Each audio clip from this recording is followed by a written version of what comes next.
Hey ladies, welcome back. We are going to be making pie today, specifically apple pie. We're going to be making it completely from scratch, and as you can see here, this is the list of ingredients that you're going to need to make the crust for our homemade apple pie. This video will move quickly, but rest assured you will be able to replay it after this premiere is over. So today we are going to start with our apple pie crust. And I have my glass pan. I also have cold butter. You want to make sure it's cold. My mixing bowl.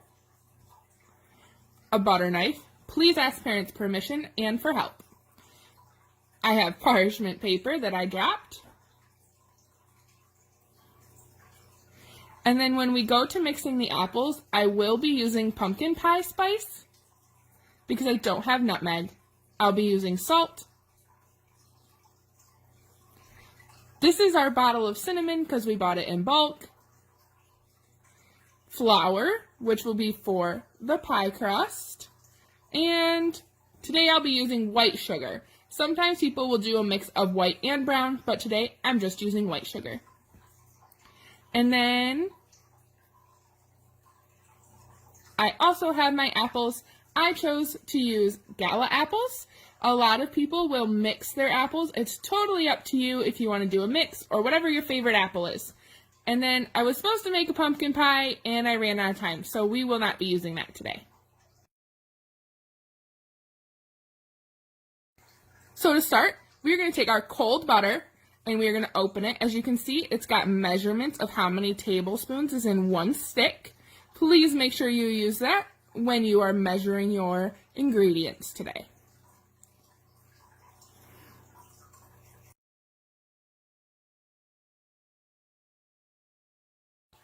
We are just going to cut up this butter into chunks. We want it to be cold. It does make it a little bit harder to cut through.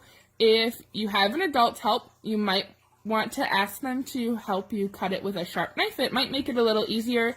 I stuck it out with my butter knife so that I could show you that it can be done if you don't have sharp knife and don't have someone to help you use that sharp knife. So now that I have some of my chunks, I'm going to cut them into smaller pieces. We're going to be mixing this into dry flour, and so the easiest way to mix this up is to get us the smallest pieces as possible. So I'm going to fast forward a little bit because it's just me cutting butter.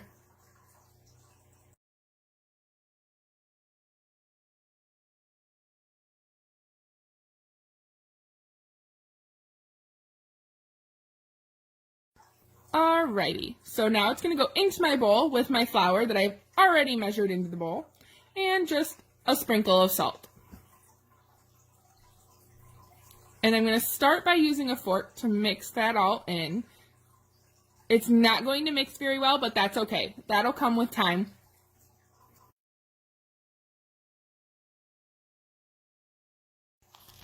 Alright, so now that I've got this mixed, I'm going to start adding in my water. That's what's going to make everything stick together so well.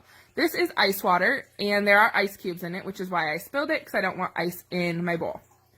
It does get hard to stir with a fork, so I've done this enough times that I know how to use my hands to mix. Make sure that they are clean, and then go ahead and start mixing with your hands. Check with an adult before you do this, though. You do want to make sure that the water you're using is very cold. It's what helps everything stick together so well. So I do have a buddy helping me today. Miss Bailey helped me record. So you can see here that I am mixing that butter, flour, and water in the bowl. And we're trying very hard not to get any ice cubes in it. So you can see it's starting to stick together, and that's exactly what you want. The recipe does have a specific amount of water in it. That's a really good starting point for me. However, I do add a little bit at a time and just add more as needed to make sure that my dough just sticks together. While I was making this recipe, I did try and make 3 crusts, so 1 top and 2 bottoms, because I was planning on the pumpkin pie, which is why it looks like there's so much. Oop, I did spill some ice. But that's okay. I got it mixed, and this is what it should look like. It does look like a lot of dough, but it was for a lot of pie crusts. So I'm putting it on my parchment paper now.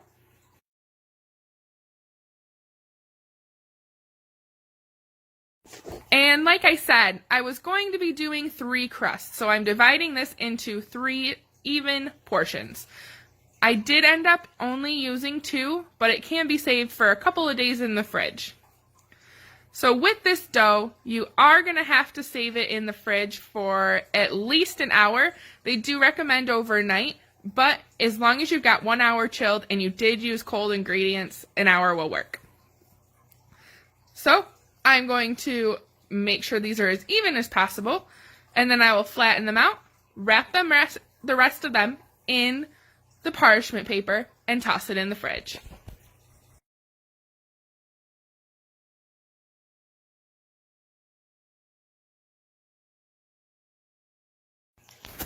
Alrighty, we're almost ready to go back to the fridge, and here we go.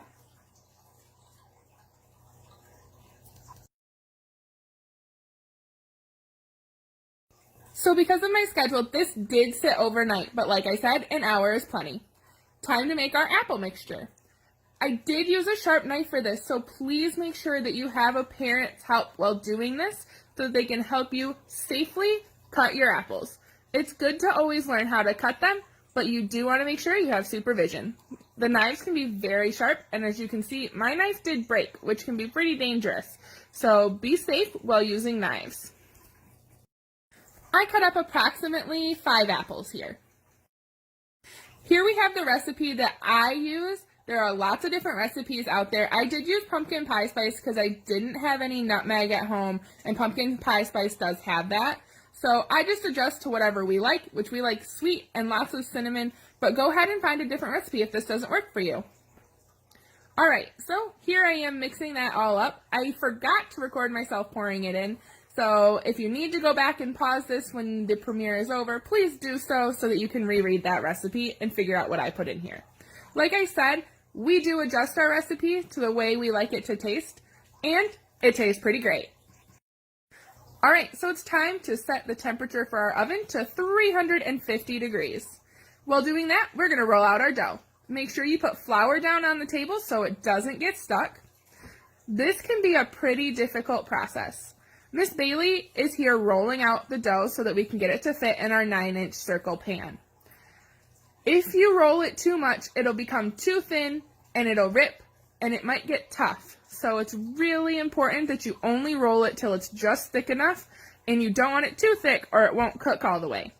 This is something that you're definitely going to want an adult's help for, but this also is really great practice for when you can make pies for your family's Thanksgiving.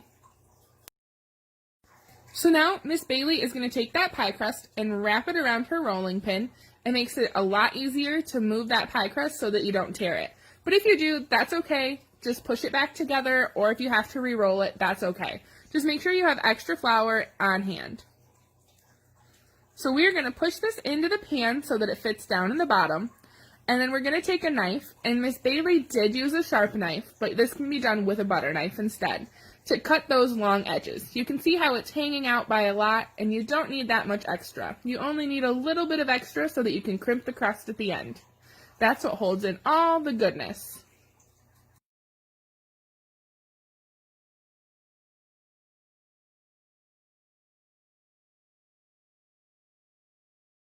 Alrighty, time to put in our filling. This is a filling that we made earlier, and she's just going to fill the inside of that. You may have a little bit of extra or not quite enough, but it's really easy to make more, so don't worry. Ours did sit overnight with our pie crust, so it did get a little bit soupy on the bottom, if you can see that, and we don't want to put all that in there because it can make our pie crust too wet. These apples will create more liquid as they cook.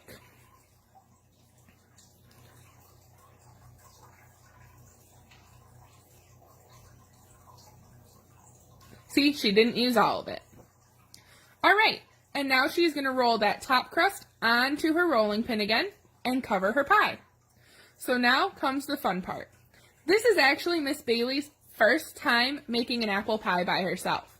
So I think that she has done an awesome job. She's just going to trim that edge up because there's lots of extra, and then she is going to crimp all those sides. So you want to make sure that your top crust and your bottom crust kind of stick together like glue so that you can keep all the apple pie filling inside. If not, it can get a little messy. You don't really want it to spill.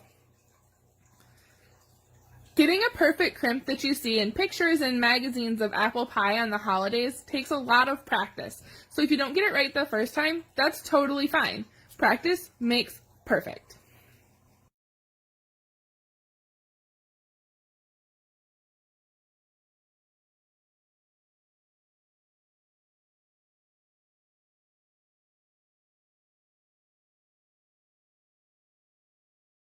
Alrighty, time to move on to cutting the top of the pie.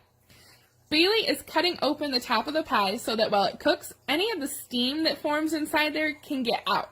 You don't want it to be trapped on the inside. You want it to be able to escape.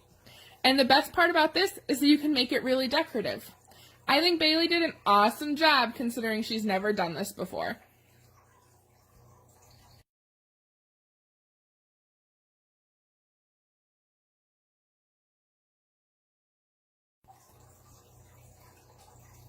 See? Doesn't that look amazingly pretty? Super great job, Bailey. All right, time to put the pie in the oven. Make sure you have an adult's help. Miss Bailey is an adult and she still burned her hand while doing this, so be very careful. Now time to set your timer. Miss Bailey did set this for 30 minutes. However, we do want it to cook for 45 minutes. We need 45 minutes to cook this pie. So as you can see, this is our finished product. It looks fabulous and tastes even better. Way to go, Miss Bailey, and thanks for all your help. Good luck, you guys. I can't wait to see your finished product.